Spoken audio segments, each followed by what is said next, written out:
শান্তির বার্তা নিয়ে দেশে বিদেশে বড়দিন উদযাপন, আনন্দে মেতেছেন খ্রিস্ট ধর্মাবলম্বীরা, প্রার্থনায় সবার মঙ্গল কামনা। শুভ বড়দিন সবাইকে, আজ একটা খুশির দিন। এটা সমগ্র বিশ্ব জাতির জন্য, সবার জন্য আমরা দোয়া করি বা প্রার্থনা করি, সবাই যেন ভালো থাকে। এটাই আশা করি যে আমরা সবাই একসাথে মিলে মিশে এই দিনটা সুন্দরভাবে উদযাপন করতে পারি। আমাদের এই প্রার্থনা পুরো জগতের জন্য যে শান্তি আসবে, দেশের জনগণ জাতির জন্যে যেন আমরা সবসময় একসঙ্গে পথ চলতে পারি, একসঙ্গে কাজ করতে পারি। দেশে বিনিয়োগে $1 বিলিয়ন তহবিল সংগ্রহের চেষ্টা, জুলাই অভ্যুত্থানের প্রেরণায় প্রবাসীদের উদ্যোগ। পতেঙ্গা কন্টেইনার টার্মিনালে পণ্য হ্যান্ডলিং শুরু করতে পারেনি সৌদির অপারেটর, স্ক্যানার বসালে আয় বাড়ার আশা। আমনের ভরা মৌসুমেও কমছে না চালের দাম, রাজধানীতে বস্তা প্রতি দাম বেড়েছে 100 থেকে 400 টাকা।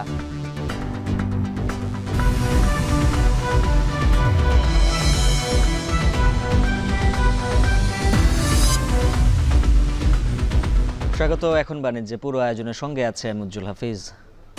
আজ শুভ বড়দিন, সকাল থেকে গির্জায় গির্জায় চলছে বিশেষ প্রার্থনা, আনন্দে মেতেছেন খ্রিস্ট ধর্মাবলম্বীরা।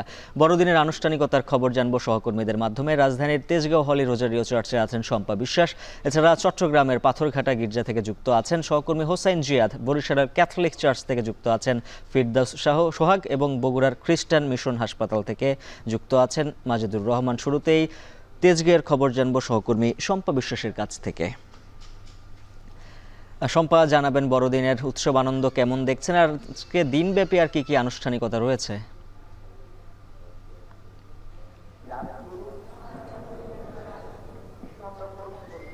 উজ্জ্বল, তেজগাঁ চার্চে সকাল থেকে বড়দিনের প্রার্থনা শুরু হয়েছে এবং সেই প্রার্থনার সকালে শুরু হয়েছে। দ্বিতীয় প্রার্থনাটি বেলা সকাল 9টায় শুরু হয়েছে এবং সেই প্রার্থনার শেষে এখন বিশেষ গানে প্রভু যিশুর বন্দনা চলছে। আমরা একটু সেই ধ্বনি শুনতে চাই।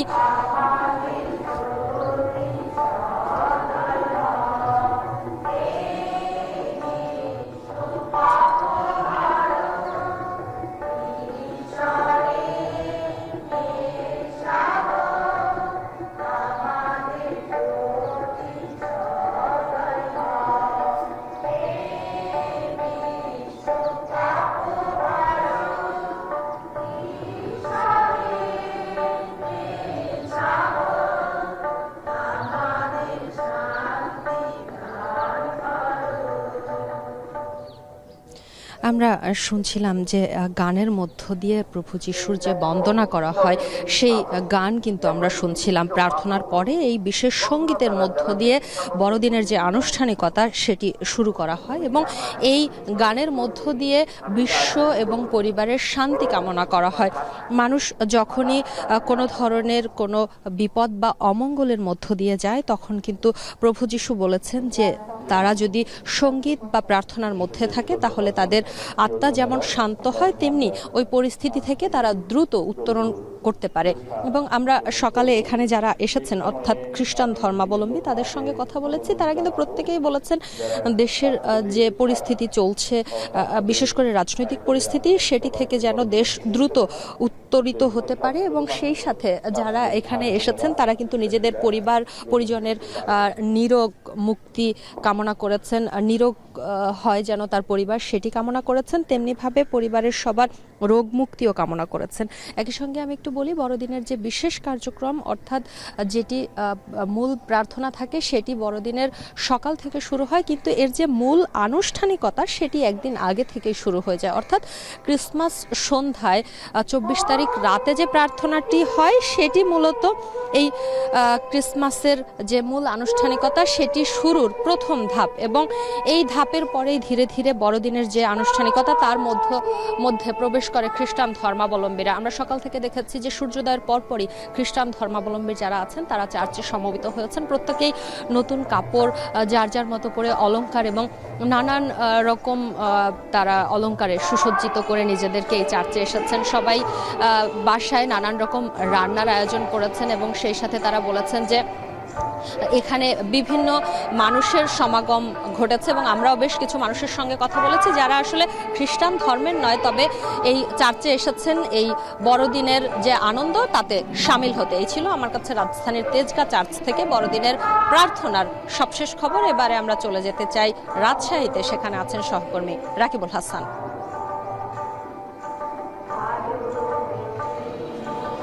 আমরা এবারে চলে যাব চট্টগ্রামে, সেখানে আছেন সহকর্মী হোসাইন জিয়াদ, তার কাছ থেকে আমরা বড়দিনের বাকি খবর জানব। ধন্যবাদ শম্পা। চট্টগ্রামেও কিন্তু গতকাল রাত থেকেই উৎসবের আমেজ, যে খ্রিস্টান গির্জাগুলো রয়েছে কিংবা চট্টগ্রামের যে খ্রিস্টান পল্লীগুলো রয়েছে ঐতিহ্যবাহী, সে পল্লীগুলোতে গতকাল রাত থেকেই মূলত যে প্রার্থনা সেটি শুরু হয়েছে। আজকে খুব ভোরে একেবারে সূর্য ওঠার পরপরই গির্জাগুলোতে আসতে শুরু করেন বিভিন্ন বয়সী মানুষ, একেবারে নতুন পোশাক পরে নানান সাজ পোশাকে তারা আসলে এখানে হাজির হয়েছেন। সকাল 8:30টায় দিনের প্রথম প্রার্থনাটি ছিল, সেই প্রার্থনা একটু আগেই শেষ হয়েছে এবং ধর্মীয় বাণী দিয়েছেন এখানে যে ধর্মীয় গুরুরা রয়েছেন তারা। এবং আপনাকে একটু বলে রাখি যে চট্টগ্রামে আমি যেখানে আছি পাথরঘাটা গির্জা, এটি প্রায় 500 বছরের পুরনো। 1500 সালের দিকে এটি স্থাপিত হয়, পর্তুগিজরা এই চার্চটি স্থাপন করেন। আমরা দেখছি যে একেবারে রঙিন আলোকসজ্জা, যীশু খ্রিস্ট যেখানে জন্মগ্রহণ করেছিলেন যে গোশালা, সেই গোশালাটি সাজানো হয়েছে, ক্রিসমাস ট্রি এখানে সাজানো হয়েছে। শুধু এই গির্জা নয়, এখানে যারা খ্রিস্টান পল্লীগুলো সাজানো, তাদের বাসাবাড়িগুলো সাজানো হয়েছে। অর্থাৎ একেবারে গির্জা থেকে শুরু করে হোটেল রেস্টুরেন্ট থেকে শুরু করে বাসাবাড়ি সব জায়গায় আসলে আজকে উৎসবের আমেজ, প্রাণ মিলেছে। এখানে হাসি, গান, আনন্দ, প্রার্থনার পাশাপাশি এসবও চলছে। এখানে ধর্মীয় গুরুরা যেটি দীক্ষা দিয়েছে সেটি হলো যীশু খ্রিস্ট 2000 বছর পূর্বে যে মানবতার বাণী প্রচার করেছেন, যেই সত্যের জন্য যেটি লড়েছেন, অন্যায়ের বিরুদ্ধে, অসত্যের বিরুদ্ধে, তারা বলছেন যে সেই অন্যায় অসত্য কিন্তু পৃথিবী থেকে এখনও দূরীভূত হয়নি। এখনও যীশু খ্রিস্টের যে জন্মস্থান ফিলিস্তিনের যে বেথেলহাম নগরী, সেখানেও যুদ্ধ চলছে। সেটির পাশাপাশি সারা বিশ্বজুড়ে আসলে হিংসা, হানাহানি, মানুষের লোভ, সেই বিষয়গুলো এখন দিনে দিনে বাড়ছে। তারা বলছেন যে যীশু খ্রিস্ট যে বাণী প্রচার করেছিলেন, মানবতার বাণী, সেই বাণী তারা আসলে আজকে ধারণ করবেন, সেটি তারা ছড়িয়ে দেবেন। হিংসা বিদ্বেষ দূর হয়ে একটি অর্থনৈতিক মুক্তির কথা তারা একই সাথে বলছেন। তো চট্টগ্রামে বলা যায় যে প্রার্থনার যে দিক সেটি শেষ হয়েছে, কিন্তু ঘরে ঘরে যে উৎসব, এখন থেকে একেবারে সব বয়সী মানুষকে আমরা দেখছি তারা আসলে এখান থেকে গিয়ে প্রতিটি বাড়িতে বাড়িতে যাবেন, আত্মীয় স্বজনের বাড়িতে যাবেন, যে হোটেল রেস্টুরেন্টগুলো আছে সেখানে তারা আসলে একই সাথে যাবেন। এটির পাশাপাশি চট্টগ্রামে কিন্তু বিকেলে একটি সম্প্রীতি উৎসব রয়েছে। সেই সম্প্রীতি উৎসবে সব ধর্মের মানুষ, বিশেষ করে চট্টগ্রামের মেয়ররা আসবেন, রাজনীতিবিদরা আসবেন, বিভিন্ন ধর্মের গণ্যমান্য ব্যক্তিরা আসবেন। সে ধরনের একটি সম্প্রীতি সমাবেশও কিন্তু চট্টগ্রামে রয়েছে। আর গির্জাগুলো এবং আশেপাশে যে পাড়াগুলো রয়েছে সেখানে আমরা বিভিন্ন সেনাবাহিনী থেকে শুরু করে র্যাব, পুলিশ, তারা নিশ্চিদ্র নিরাপত্তা ব্যবস্থাও কিন্তু রেখেছেন। তো এই ছিল আমার কাছে চট্টগ্রামের খবর। আমরা একটু বরিশালে যাব, সেখানে আছেন আমাদের সহকর্মী ফেরদৌস সোহাগ। আমরা একটু সোহাগের কাছে জানতে চাইব সেখানে আসলে বরিশালে আমরা জানি যে বৃহৎ জনগোষ্ঠী রয়েছে খ্রিস্টান সম্প্রদায়ের, সেখানে কিভাবে উৎসবটি পালিত হচ্ছে। সোহাগ।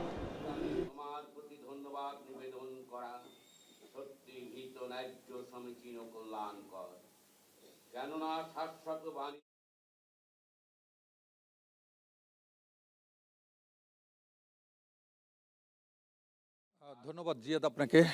সারা দেশের মতো বরিশালেও চলছে এই বড়দিনের বিশেষ প্রার্থনা। আমরা রয়েছি ক্যাথলিক চার্চে, আমরা একটু দেখাবার চেষ্টা করছি। এখানে কিন্তু বিশেষ প্রার্থনা উপলক্ষে খ্রিস্টান সম্প্রদায়ের মানুষ উপস্থিত হয়েছেন। সকালের আরও আগেই উপস্থিত হয়েছেন। আমি একটু জানিয়ে রাখি যে নানা আয়োজনে বরিশালে পালিত হচ্ছে খ্রিস্টান সম্প্রদায়ের সবচেয়ে বড় উৎসব এই বড়দিন।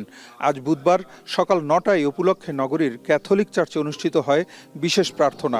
খ্রিস্টান অনুসারীরা যথাযথ ধর্মীয় আচার ও প্রার্থনার মধ্য দিয়ে বড়দিন উদযাপন করছেন। খ্রিস্টান সম্প্রদায়ের নানা বয়সের মানুষ এতে অংশগ্রহণ করেন। নগরীর সকল গির্জায় এ উপলক্ষে সাজসজ্জা করা হয়েছে। গোশালা স্থাপন, রঙিন কাগজ, ফুল ও ক্রিসমাস ট্রি দিয়ে সাজানো হয়েছে দৃষ্টিনন্দনভাবে। যুদ্ধ নয়, শান্তি এবং অর্থনৈতিক মুক্তির জন্য প্রভুর কাছে প্রার্থনা জানাবেন খ্রিস্টান সম্প্রদায়, যাতে আগামীতে আরও সুন্দরভাবে এবং পরিবারের সবার সাথে এই বড়দিন তারা উদযাপন করতে পারেন। আজ বড়দিনের বিভিন্ন আয়োজনের মধ্যে থাকছে প্রথম বাণী, শাম সঙ্গীত, দ্বিতীয় বাণী পাঠ, মঙ্গল সমাচার পাঠ খ্রিস্টযোগ। এই মুহূর্তে কিন্তু আমরা যেটা দেখছি যে শাম সঙ্গীত চলছে। একটু জানিয়ে রাখি দর্শকদের উদ্দেশ্যে, বরিশাল জেলায় 104টি এবং মহানগরীতে মোট 15টি গির্জা রয়েছে। এর মধ্যে কোতোয়ালিতে 11টি এবং এয়ারপোর্ট এলাকায় রয়েছে 4টি। এছাড়া মহানগরীতে খ্রিস্টান কলোনি রয়েছে মোট 7টি, যেখানে বসবাস করছেন 5,000-এর অধিক খ্রিস্টান ধর্মাবলম্বীরা। আর বরিশাল জেলায় বাস করেন 16,000-এর বেশি খ্রিস্টান। আইন শৃঙ্খলা রক্ষায় কিন্তু নানা ধরনের প্রস্তুতি গ্রহণ করা হয়েছে। পোশাকে এবং সাদা পোশাকে রয়েছে এখানে আইন শৃঙ্খলা রক্ষাকারী বাহিনীর সদস্যরা। আমরা একটু দেখাবার চেষ্টা করছি এখানে খ্রিস্টান সম্প্রদায়ের যে আয়োজন, সেই আয়োজনকে ঘিরে কিন্তু তাদের মধ্যে ব্যাপক উচ্ছ্বাস এবং উদ্দীপনা রয়েছে এবং এই উৎসব উদ্দীপনার মধ্য থেকে তাদের এই আয়োজন কিন্তু সুন্দরভাবে পালিত হচ্ছে। আমরা বরিশালের এই আয়োজনে ছিলাম, আমরা দেখাবার চেষ্টা করছি এই আয়োজনটি কিছুক্ষণের মধ্যেই শেষ হবে, আমরা এমনটা জানতে পেরেছি। বরিশালের এই আয়োজন থেকে আমরা কিন্তু এখন যাব বগুড়ায়, সেখান থেকে আমাদের সহকর্মী মাজেদুর রহমান জানাবেন সেখানকার খবর। আনন্দ উৎসব উদ্দীপনার মধ্য দিয়ে কিন্তু খ্রিস্ট ধর্মাবলম্বীদের বড়দিন সেটা কিন্তু উদযাপন হচ্ছে। সকাল থেকে বিভিন্ন যে গির্জা, সেই গির্জা কিন্তু প্রার্থনা সভার মধ্য দিয়ে কিন্তু আজকের দিনটা সূচনা হয়েছে। এছাড়া প্রায় 10 দিন আগ থেকেই কিন্তু তাদের যে কর্মসূচি, সেই কর্মসূচিগুলো শুরু করেছিলেন। বিশেষ করে স্টার উঠানো, ক্রিসমাস ট্রি সাজানো, প্রত্যেকটি যে আয়োজন, সেই আয়োজন কিন্তু খুব শান্তি শৃঙ্খলাভাবে হচ্ছে। আর এখানে যে আইন শৃঙ্খলা বাহিনী, তারা কিন্তু বেশ সোচ্চার রয়েছে। আর বলে রাখি যে যীশুখ্রিস্ট ব্যাথেলহেমে একটি গোশালাতে জন্মগ্রহণ করেছেন। এই বিশ্বের যে মানব জাতি, তাদেরকে মুক্তি দেওয়ার জন্য কিন্তু তার জন্ম, এবং এই দিনটিকে যথাযথ মর্যাদা কিন্তু খ্রিস্ট ধর্মাবলম্বীরা পালন করে থাকেন এবং তারা বিভিন্ন প্রার্থনা আচার অনুষ্ঠানের মধ্যে দিয়ে কিন্তু গোটা বিশ্বকে যে শান্তি, সে শান্তি কামনা করেন এবং মানব জাতির মঙ্গল কামনা করেন। আর যীশুখ্রিস্ট কিন্তু সকল মানুষের পাপের যে ভার, সে ভারটি নিয়েই কিন্তু তিনি তাদেরকে ত্রাণকর্তা হিসেবে কিন্তু এই বিশ্বে আবির্ভাব হয়েছিলেন এবং তিনি যে ব্যাথেলহেমে জন্মগ্রহণ করেছেন একটি গোশালায়, সেখান থেকে কিন্তু তিনি মানব জাতির মুক্তি চেয়েছিলেন এবং সেই মুক্তির লক্ষ্যেই কিন্তু এই দিনটিকে যথাযথ মর্যাদায় তারা পালন করেন। এবং আজকে যে চ্যাপেলে রয়েছে, বিশেষ করে খ্রিস্টান মিশনারি যে মিশন হাসপাতালের চ্যাপেলে রয়েছে, সেখানে জন আগস্টিন তিনি কিন্তু এই যে প্রার্থনা সভা সেটি কিন্তু পরিচালনা করছেন। তাছাড়া যেখানে গান, যীশুখ্রিস্টকে লক্ষ্য করে এবং তাকে স্মরণ করে যে ধর্মীয় গান, সেই গান কিন্তু চলছে। শুধু এখানে না, এখানে বগুড়া জেলায় প্রায় 12টি ক্যাথলিক, প্রটেস্টিয়ান, প্রত্যেকটি ব্যাপটিস্ট চার্চে কিন্তু এরকম যে অনুষ্ঠান, সেই অনুষ্ঠান চলছে। এবং সামনে যে 1 তারিখ নববর্ষ, সেই নববর্ষের মধ্যে দিয়েও কিন্তু এই খ্রিস্ট ধর্মাবলম্বীদের যে বড়দিন, সে বড়দিনে কিন্তু কর্মসূচি শেষ হবে। তো এইভাবেই কিন্তু প্রতি বছরই কিন্তু এই দিনটি ফিরে আসে এবং এই দিনটি যথাযথ মর্যাদায় পালন করা হয়। তো এই ছিল উজ্জ্বল আমার কাছে যে বগুড়ার যে বড়দিন, সে বড়দিন উদযাপনের সর্বশেষ খবর। ঢাকা, চট্টগ্রাম, বগুড়া, বরিশাল থেকে বড়দিন উদযাপনের খবর জানাচ্ছিলেন সহকর্মীরা। এদিকে নানা আনুষ্ঠানিকতার মধ্য দিয়ে দেশে দেশে পালিত হচ্ছে খ্রিস্ট ধর্মের সবচেয়ে বড় ধর্মীয় উৎসব বড়দিন। ক্রিসমাস ইভে গির্জায় গির্জায় হয় বিশেষ প্রার্থনা। রীতি অনুযায়ী দিনের প্রথম প্রহরে বড়দিনের মূল আয়োজনের সূচনা হয় যিশুর জন্মস্থান বেথলেহেমে। বড়দিন উপলক্ষে ঘিরে বিশ্বে ন্যায় ও শান্তি প্রতিষ্ঠার বার্তা দেন খ্রিস্টানদের সর্বোচ্চ ধর্মগুরু পোপ ফ্রান্সিস। আরও জানাচ্ছেন ঈশিতা ব্রহ্ম। খ্রিস্টানদের পুণ্যভূমি ভ্যাটিকান সিটির সেন্ট পিটার্স ব্যালিসিকা চার্চের বিখ্যাত ব্রোঞ্জের দরজা খুলে দিয়েছেন পোপ ফ্রান্সিস। এর মধ্য দিয়ে আনুষ্ঠানিকভাবে শুরু হয়েছে বড়দিনের উদযাপন। পালন করা হবে 25 বছর পর ফিরে আসা রজত জয়ন্তী, Catholic holy year. Saint John Lateran, Saint Mary Major আর Saint Paul outside the world পবিত্র এই দরজাগুলো বিবেচনা করা হয় মুক্তির দরজা হিসেবে। খ্রিস্ট ধর্মাবলম্বীদের বিশ্বাস, যে ভক্তরাই এই দরজা অতিক্রম করেন তারা হয়ে যান পাপমুক্ত। ভ্যাটিকান কর্তৃপক্ষ বলছে এই দরজা আগামী 1 বছর প্রতিদিন 1 লাখ ভক্ত অতিক্রম করবেন। বড়দিনের প্রার্থনার পর বিশ্ববাসীর উদ্দেশ্যে পোপ বলেন, গরিব কাঠমিস্ত্রির ঘরে যদি যীশু খ্রিস্টের জন্ম হতে পারে, এর অর্থ পৃথিবীতে সব মানুষই কোনো না কোনো ইতিবাচক প্রভাব ফেলতে পারে। যুদ্ধবিধ্বস্ত এই পরিস্থিতি থেকে বেরিয়ে আসতে সব জড়তা কাটিয়ে সর্বোচ্চ চেষ্টা করতে হবে। Ce ne sono tante desolazioni in questo tempo. Pensiamo alle guerre, ai bambini metragliati, alle bombe sulle scuole e gli ospedali. স্থানীয় সময় বুধবার দুপুরে ভ্যাটিকান সিটির সেন্ট পিটার্স স্কোয়ারের বারান্দা থেকে বড়দিনের বিশেষ ভাষণ দেবেন পোপ। এদিকে 5.5 বছর পর বড়দিনের আমেজ ফিরেছে প্যারিসের নটর ডেম ক্যাথেড্রাল চার্চে। এই ক্যাথেড্রাল সবসময় আস্থা, একতা আর আশার প্রতীক হয়ে আসছে। খ্রিস্ট ধর্মাবলম্বীদের সবচেয়ে বড় এই ধর্মীয় উৎসব পালিত হচ্ছে যুদ্ধবিধ্বস্ত গাজাতে। মধ্যরাতে পশ্চিম তীরের যীশু খ্রিস্টের জন্মস্থান হিসেবে পরিচিত বেথলেহেমে চার্চ অব দ্য নেটিভিটিতে প্রার্থনার জন্য আসেন ভক্তরা। ইসরায়েলের সেনা অভিযানের কারণে এই বছর বড়দিনের সাজ রব নেই শহরের রাস্তাগুলোতে। যুদ্ধবিধ্বস্ত গাজার সাধারণ মানুষের মাঝে নেই উৎসবের কোনো আমেজ। তবে অনবরত হামলার মধ্যেই গাজার বিভিন্ন গির্জায় প্রার্থনায় অংশ নিয়েছেন ফিলিস্তিনের খ্রিস্টান ধর্মাবলম্বীরা। উপত্যকায় ইসরায়েলি আগ্রাসনের কারণে এই বছর নেই কোনো আয়োজন। চার্চগুলো হামলায় ক্ষতিগ্রস্ত হওয়ায় এই বছর নেই কোনো আলোকসজ্জা। এদিকে বড়দিন উপলক্ষে খ্রিস্ট ধর্মাবলম্বী সহ পুরো বিশ্ববাসীর জন্য শান্তির বার্তা দিয়েছেন বিদায়ী মার্কিন প্রেসিডেন্ট জো বাইডেন। হোয়াইট হাউসে এক বক্তব্যে তিনি বলেন, বড়দিন সহ ছুটির এই মৌসুম শুধু মার্কিনদের মধ্যে নয়, পুরো বিশ্বে শান্তি নিয়ে আসবে। ঈশিতা ব্রহ্ম, এখন বিশ্ব। বাংলাদেশের শিক্ষা, স্বাস্থ্য, কৃষি, পর্যটন ও আবাসন খাতের জন্য $1 বিলিয়ন তহবিল সংগ্রহ করছেন প্রবাসী বাংলাদেশিরা। এই উদ্যোগের নাম দেওয়া হয়েছে বিলিয়ন ফর বাংলাদেশ। দেশের বেশ কয়েকটি উন্নয়ন প্রকল্পে বিনিয়োগ করা হবে এই অর্থ।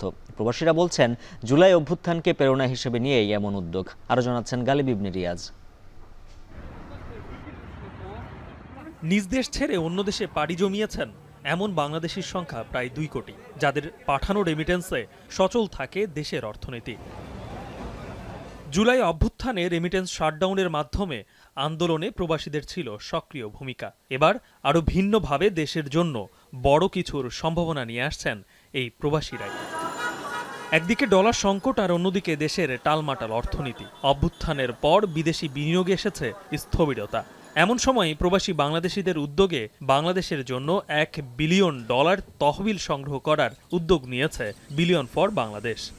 বিলিয়ন্স ফর বাংলাদেশ কনসেপ্টটা হচ্ছে প্রবাসের ছড়ে ছিটিয়ে থাকা 2 কোটি প্রবাসীদের থেকে সিলেক্টেড 1 মিলিয়ন প্রবাসী, যারা আমাদের ফিলোসফির সাথে অ্যালাইন্ড হয় যে আমরা দেশের জন্য কিছু দিতে আসব, কিছু নিব না। দ্য ফার্স্ট টাইম এভার আসছে যেখানে আমরা কন্ট্রিবিউশনটা দিচ্ছি দেশে ইম্প্যাক্টফুল সার্ভিসের জন্য। আমি যেই ডিভিডেন্ডটা পাবো সেটা আমার হচ্ছিল ইম্প্যাক্ট। নিতে নয়, দিতে এসেছি এমন ভাবনায় আগামী 1 বছর সারা বিশ্বে ছড়িয়ে থাকা প্রবাসী বাংলাদেশিরা $1,000 করে আমেরিকায় নিবন্ধিত কোম্পানিটির মালিকানা নিতে পারবেন। এরপর বিডা ও বাংলাদেশ ব্যাংকের মাধ্যমে এই অর্থ দেশে আসবে। এটা হিউজ একটা অ্যামাউন্ট, রাইট? এবং আমরা করছি জিনিসটা full compliance with BIDA, Bangladesh bank. So আমরা will follow all the regulations correctly. আর তারপর হচ্ছে মোস্ট ইম্পর্টেন্টলি আমরা যেভাবে জিনিসটা করছি, শুধু ফান্ড না, fund plus talent, knowledge transfer plus research, and that talent is hugely important along with the investment.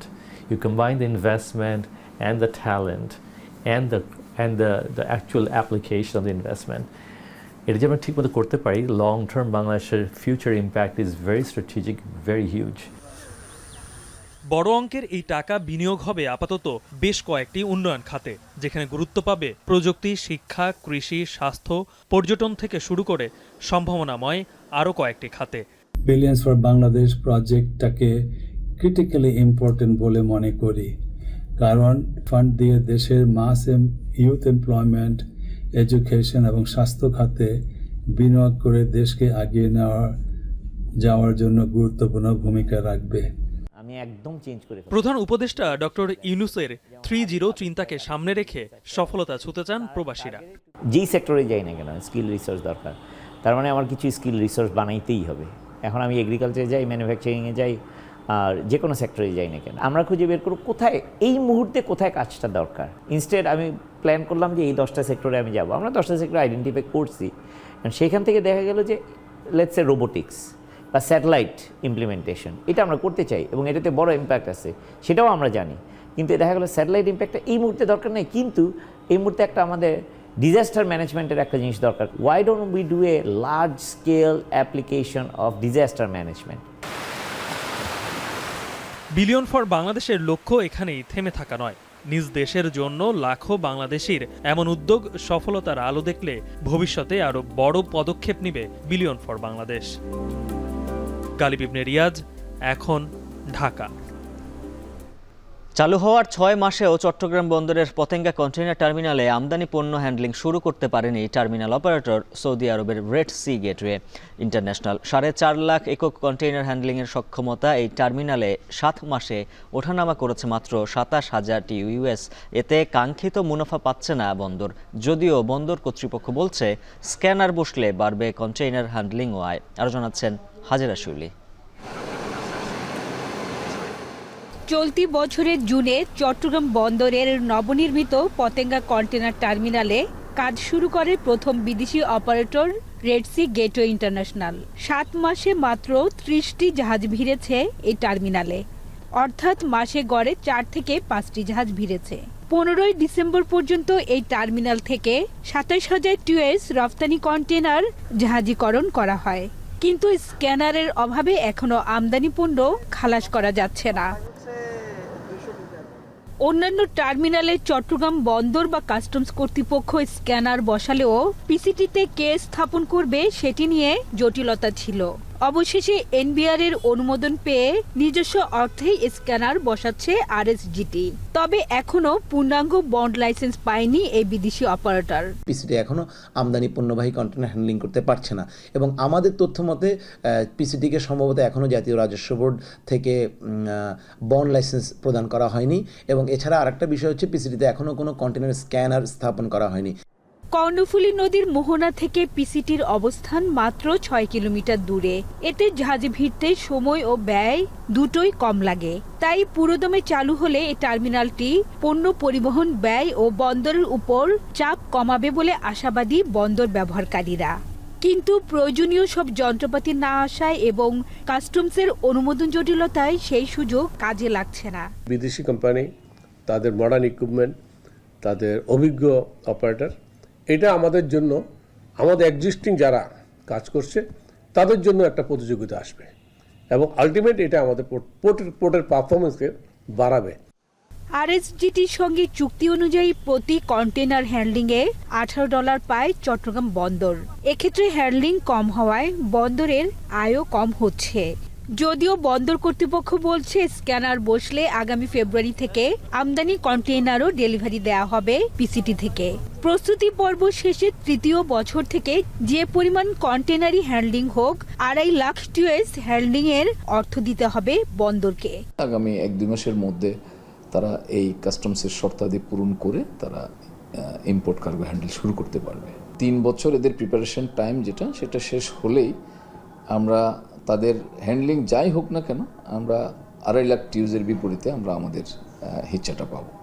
2022 সালের জুনে 1230 কোটি টাকা ব্যয়ে পতেঙ্গা কন্টেনার টার্মিনালের নির্মাণ কাজ শেষ হয়। 2023 ডিসেম্বরে টার্মিনালটি পরিচালনার জন্য আরএসজিটির সাথে 22 বছরের চুক্তি করে চট্টগ্রাম বন্দর। হাজেরা শিউলি, এখন, চট্টগ্রাম। আমনের ভরা মৌসুমেও কমছে না চালের দাম। রাজধানীর বাজারে সপ্তাহ ব্যবধানে বস্তা প্রতি দাম বেড়েছে 100 থেকে 400 টাকা। এ বিষয়ে বিস্তারিত জানবো। নওগাঁ থেকে যুক্ত হবেন সহকর্মী আব্বাস আলী এবং রাজধানীর কাপ্তান বাজারে আছেন সহকর্মী রাব্বি হোসেন। শুরুতেই নওগাঁর চিত্র জানবো সহকর্মী আব্বাসের কাছ থেকে। আব্বাস, জানাবেন ধানের মৌসুমেও চালের দাম বাড়ার কারণ কি, আর কোন চাল কত দামে বিক্রি হচ্ছে?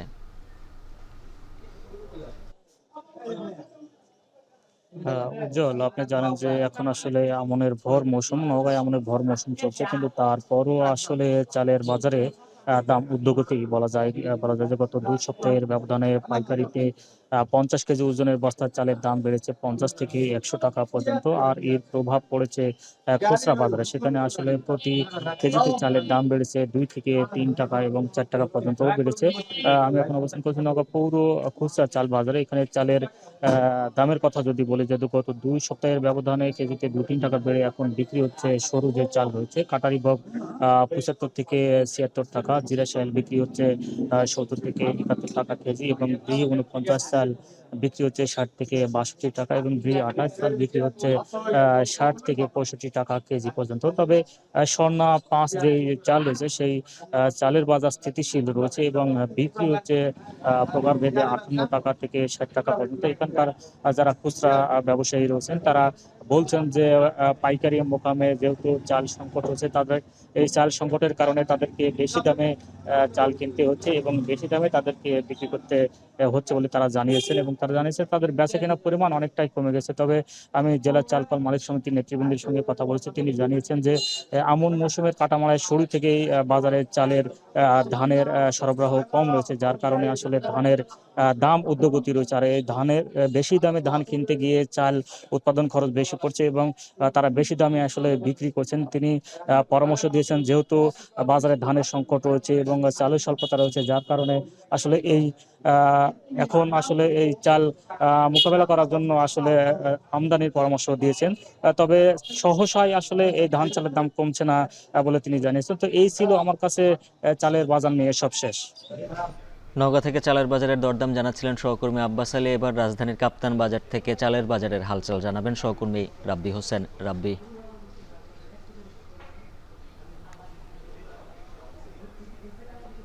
উজ্জ্বল, গত সপ্তাহের তুলনায় রাজধানীতে বিভিন্ন বাজারে চালের দাম বেড়েছে 5 থেকে 60 টাকা।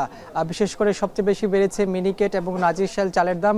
আমরা কয়েকটি বাজারে আসলে খোঁজ নিয়েছি, সেখানে আসলে 5 থেকে 60 টাকা বেড়েছে। আবার কোথাও কোথাও দেখেছি যে বস্তাপ্রতি 200 থেকে 400 টাকা পর্যন্ত কিন্তু চালের দাম বেড়েছে। এবং বিক্রেতারা বা এখানে যারা আড়তদার রয়েছেন তারা বলছেন যে চালের যেহেতু যে উৎপাদন সেটি আসলে কম, পাশাপাশি ধানের দাম বেড়েছে, ধানের উৎপাদনের পাশাপাশি ধানের দাম বাড়ার কারণে এই দামটা আসলে বৃদ্ধি পাচ্ছে বলে আসলে জানাচ্ছেন এখানে যারা আড়তদার রয়েছেন। এবং তারা এছাড়া আসলে মিল পর্যায়ে দাম বেড়েছে সেটাও আসলে তারা উল্লেখ করেছেন যে মিল পর্যায়ে চালের দামটা অত্যধিক রাখা হচ্ছে, যার কারণে সেই প্রভাবটা আসলে পড়েছে এই রাজধানীর বাজারগুলোতে। আমি একটা পাইকারি বাজার আছি, এখানে যে চালটি আসলে গত সপ্তাহ বিক্রি করা হয়েছে 75 থেকে 76 টাকা, সেটি আসলে এখন আমরা দেখছি 80 থেকে 82 টাকাও আসলে বিক্রি করা হচ্ছে নাজিরশাল চালের দাম।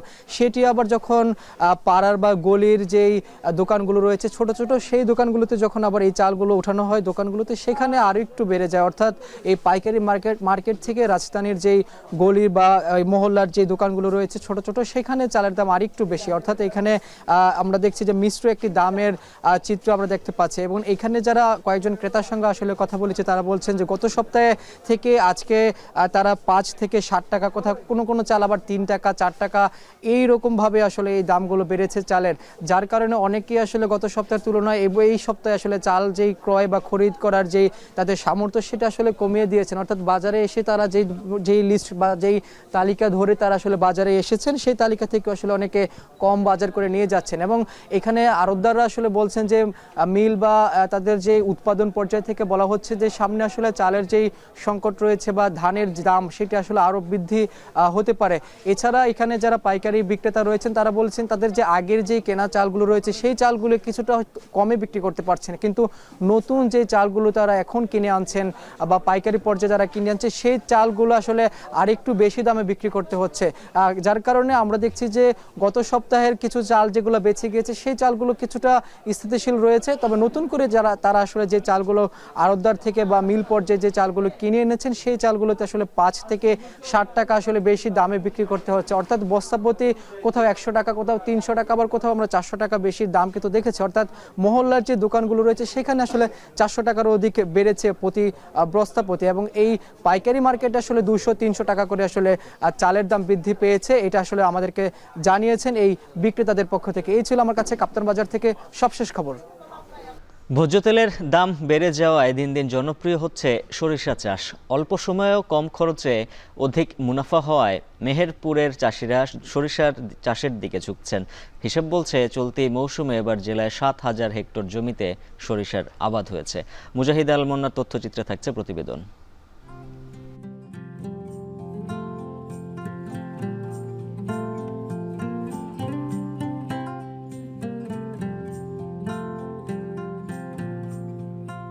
হলুদ সাজে সেজেছে প্রকৃতি, বিস্তীর্ণ মাঠ জুড়ে হলুদের সমারোহ। প্রকৃতি সেজেছে হলুদ বর্ণের অপরূপ সাজে। চলতি মৌসুমে মেহেরপুর জেলার 3 উপজেলার বিভিন্ন মাঠে এমন দৃশ্য। এবছর ভালো ফলনে কৃষকদের মুখেও হাসি।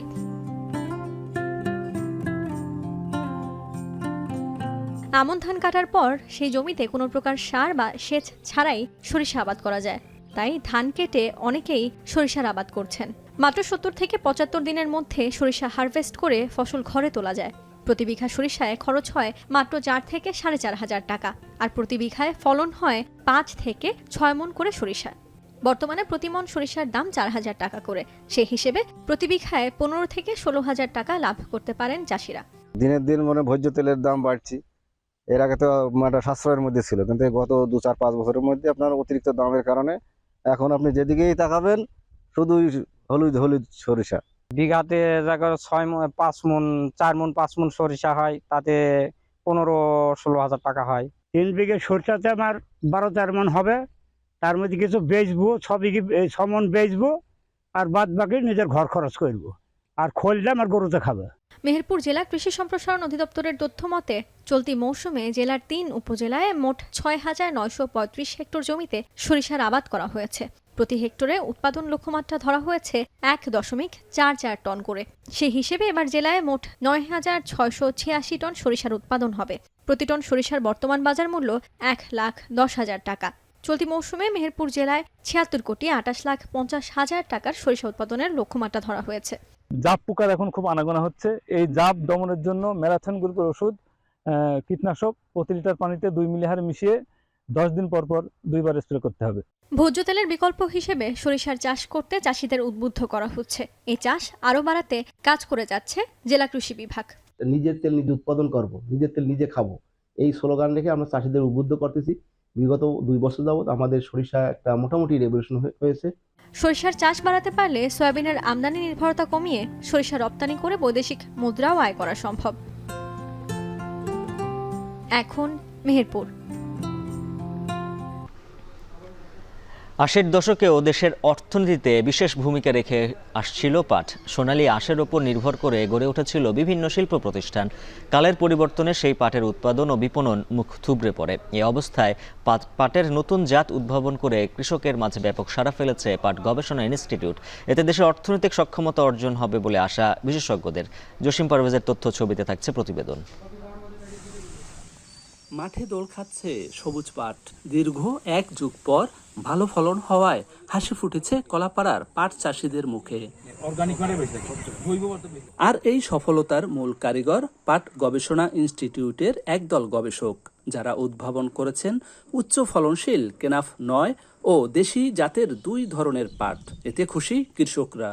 এবার সবজির পাশাপাশি যদি লাগাই তাহলে এটা সফল হবে। এটাও তো আবার আরেকটা সবজি। আমরা এখন পাট উৎপাদন করছি এবং আমরা শাকও পাচ্ছি, এবং পাশাপাশি আমার এই শাক থেকে আবার পরবর্তীতে আমরা বীজও পাবো। দেশি জাতের পাট চাষে মিলত না কাঙ্ক্ষিত সফলতা। পাট গবেষণা ইনস্টিটিউটের তদারকিতে পাটের উৎপাদন বেড়েছে বলে দাবি এই গবেষকের। 70 দশকে আমাদের পাটের উৎপাদন ছিল, এরিয়া ছিল 12 লক্ষ মেট্রিক টন হচ্ছে পাট উৎপাদন হতো আমাদের। আর আমাদের জমি ছিল 7.48 লক্ষ হেক্টর জমিতে। এখন যে উৎপাদনটা হচ্ছে সেটা কিন্তু 16 লক্ষ মেট্রিক টন পাটের উৎপাদন। এটা কিন্তু বেড়েছে। গবেষকদের প্রত্যাশা, এই বীজ উদ্ভাবনের কারণে সাশ্রয় হবে দেশের 70 থেকে 80 কোটি টাকা। এই জাতটাকে নিয়ে আমরা এখন গোটা বাংলাদেশ আমরা প্রশিক্ষণ দিয়ে চাষিদেরকে প্রশিক্ষণ দিচ্ছি। পাট চাষের সঙ্গে যারা সম্পৃক্ত তাদেরকে আমরা উদ্বুদ্ধ করতেছি। এই বীজের জন্য আমরা বপন করি জুলাই-আগস্ট মাসে।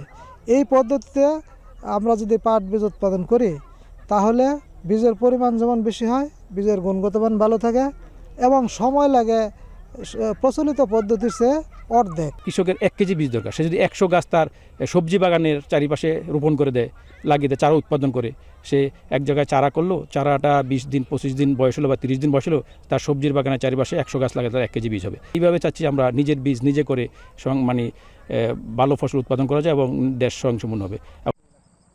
তোষা জাতের পাট চাষের মাধ্যমে দেশে পাটের সোনালী অতীত ফিরে আসবে বলে প্রত্যাশা বিশেষজ্ঞদের। ভারত নিয়ন্ত্রিত জম্মু কাশ্মীরে সড়ক দুর্ঘটনায় ভারতীয় সেনাবাহিনীর 5 সেনা সদস্য নিহত হয়েছেন। দুর্ঘটনায় আহত হয়েছেন আরও 5 সেনা সদস্যদের বহনকারী একটি গাড়ি মহাসড়ক থেকে 300 ফুট গভীর খাদে পড়ে গেলে হতাহতের ওই ঘটনা ঘটে। ভারতীয় সেনাবাহিনীর পক্ষ থেকে বলা হচ্ছে, গাড়ির নিয়ন্ত্রণ হারিয়ে ফেলেছিলেন চালক। দুর্ঘটনাস্থলের কাছেই রয়েছে পাকিস্তান সীমান্তের নিয়ন্ত্রণ রেখা, আর ওই এলাকা দিয়ে যাওয়ার সময় হঠাৎই গভীর খাদে পড়ে যায় গাড়িটি। আহত কয়েকজনের অবস্থা আশঙ্কাজনক।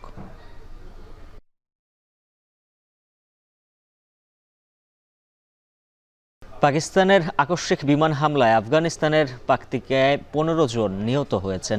নিহতদের সবাই পাকিস্তানের উত্তর পশ্চিমাঞ্চলীয় প্রদেশের খাইবার পাখতুনখোয়ার ওয়াজিরিস্তান থেকে আসা শরণার্থী ছিলেন। আফগানিস্তানের প্রতিরক্ষা বাহিনী জানায়, এই হামলার উপযুক্ত জবাব দেওয়ার সিদ্ধান্ত নিয়েছে আফগানিস্তানে ক্ষমতাসীন তালেবান সরকার। আফগানিস্তানের পাকতিকা প্রদেশে সন্ত্রাসীদের আস্তানা লক্ষ্য করে চালানো হামলায় প্রাণহানির এই ঘটনা ঘটে। পাকতিকা প্রদেশের বারমাল জেলার লামান সহ 7টি গ্রামকে লক্ষ্য করে মঙ্গলবার রাতে এসব বিমান হামলা চালায় পাকিস্তান। নারী ও শিশুসহ এই হামলায় একটি পরিবারের 5 সদস্য নিহত হন।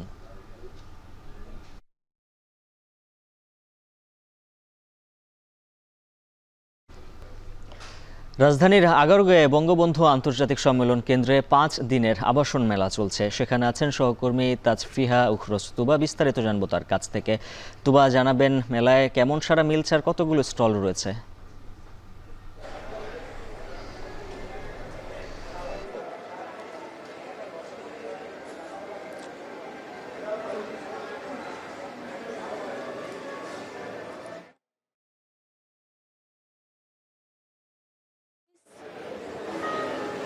বাংলাদেশে যে আবাসন মেলা হয় তার মধ্যে সবচেয়ে বড় যে আবাসন মেলা তা হচ্ছে এই রেহাব ফেয়ার 2024-এর এই মেলাটি।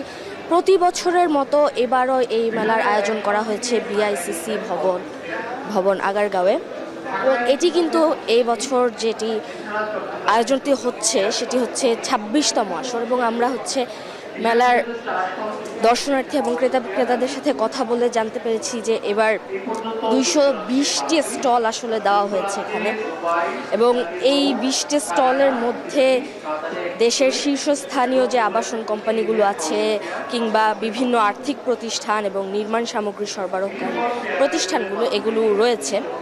এবং 5 দিন ব্যাপী চলা এই মেলার তৃতীয় দিন আজ আমরা হচ্ছে ক্রেতাদের সাথে কথা বলে জানতে পেরেছি যে গত 2 দিন আসলে ক্রেতা সমাগম খুব একটা বেশি না হলেও আজ তারা আশা করছেন যে ক্রেতা সমাগম হয়তো বাড়বে, যেহেতু আজ বড়দিনের সরকারি ছুটি। এছাড়াও এক ছাদের নিচে যেহেতু সব ধরনের সুযোগ সুবিধা আসলে এই রিহাব ফেয়ারের মতো মেলাগুলোতে আসলে বিদ্যমান থাকে, তাই সব সময় আসলে ক্রেতা বিক্রেতাদের আসলে বাড়তি আগ্রহের জায়গা থাকে এই মেলাগুলো।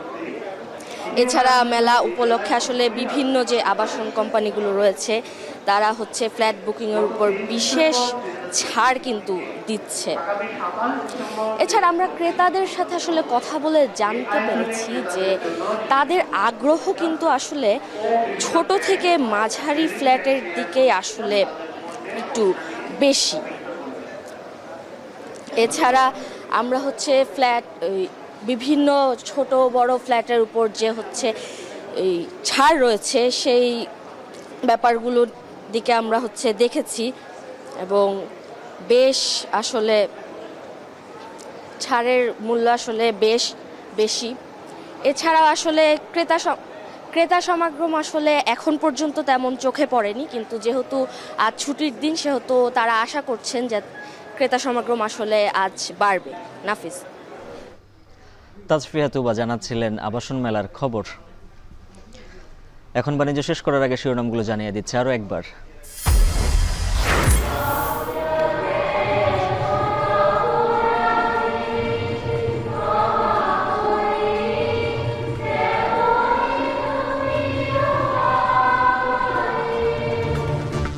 শান্তির বার্তা নিয়ে দেশে বিদেশে বড়দিন উদযাপন, আনন্দ মেতেছেন খ্রিস্ট ধর্মাবলম্বীরা, প্রার্থনায় সবার মঙ্গল কামনা।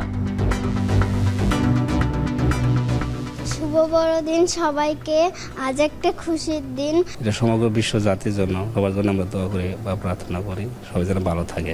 এটাই আশা করি যে আমরা সবাই একসাথে মিলে মিশে এই দিনটা সুন্দরভাবে উদযাপন করতে পারি। আমাদের এই প্রার্থনা পুরো জগতের জন্য যে শান্তি আসবে, দেশের জনগণ জাতির জন্য যেন আমরা সবসময় একত্রে একসঙ্গে পথ চলতে পারি, একসঙ্গে কাজ করতে পারি।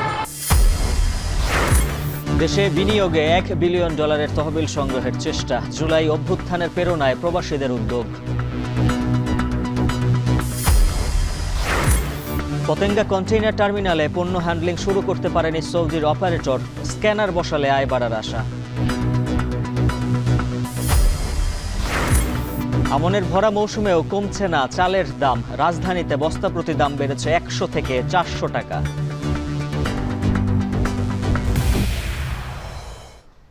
এই ছিল এখন বাণিজ্যের আয়োজন। এখন টেলিভিশন ওয়েবসাইটে দেখতে ভিজিট করুন এখন.tv, ফেসবুকে দেখুন facebook.com/tv.এখন এবং সরাসরি ইউটিউবে দেখতে ভিজিট করুন youtube.com/c/echontv।